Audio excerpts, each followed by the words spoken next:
आप देख रहे हैं आपका अपना टीवी चैनल आरजे रमझाझर।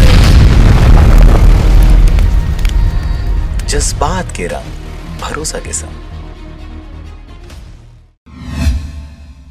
खबर है बिलासपुर जिले का, जहां पर तालापारा के लोगों द्वारा भारी संख्या में बिलासपुर कलेक्ट्रेट का घेराव किया गया। लोगों का कहना है कि सरकार उनकी समस्याओं को अनदेखा कर रही है। आपको बता दें कि तालापारा मिनी माता नगर बिलासपुर वार्ड क्रमांक 25 के लोगों को उनके मकान से हटाने के लिए नगर निगम बिलासपुर के द्वारा नोटिस दिया गया है, जहां 200 परिवार लगभग 40 से 50 वर्ष पूर्व से रह रहे हैं। लोगों का कहना है कि मोर जमीन मोर मकान योजना के तहत पट्टा वाले परिवारों को राशि दिया जाए और जिनके पास पट्टा नहीं है उनको पट्टा वितरण किया जाए। इसके साथ ही पट्टाधारियों को मालिकाना हक दिया जाए। तालापारा के लोगों ने यह भी बताया कि अपनी समस्याओं से सरकार को अवगत करवाने के लिए शांतिपूर्ण तरीके से लगभग 2 महीनों से प्रदर्शन कर रहे थे, फिर भी शासन प्रशासन ने उनकी एक न सुनी। हताश परेशान होकर लोगों ने कलेक्ट्रेट का घेराव कर आवेदन दिया है। हमारे मकान के अंतर्गत जमीन को नाप के दे दिया जाए। सरकार जैसे आशा अभियान को दिया था वैसे ही हमारे को नाप के दे दिया जाए।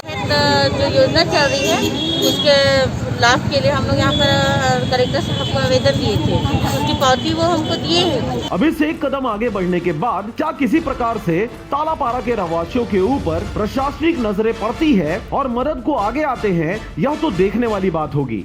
जब वो हम लोग का नई पट्टा मिल चुका है, हम लोग को तो रूप नाली है, बिजली है, सब कुछ हम लोग को साफ सफाई में है, तो गंदगी में तो नहीं हम लोग, फिर आखिर उसको तोड़ने का क्या जो सरकार का क्या चाहते हो? हम लोग ये चाहते हैं कि हमारा जैसा मकान है वैसे ही हम लोग को मकान बना के दे दिया। या तो सरकार का जो योजना है वो हम लोग को मिलना चाहिए। हम लोग को सरकार का जो योजना है 2.5 लाख रुपया हमको दे दिया जाए, हम लोग वही बना लेंगे, खुद पक्का मकान बना सकते हैं। ये हमारी मांग है। हाँ, क्योंकि हमको वहीं पहले मिल चुका है और वहीं मतलब हमको रहना है और वहीं हमको तोड़ के बने 2.5 लाख है और दे रही है, हर जगह दे रही है, हर जगह मिल रहा है। बिलासपुर से अमित पाटले की रिपोर्ट, आरजे रमझाझर।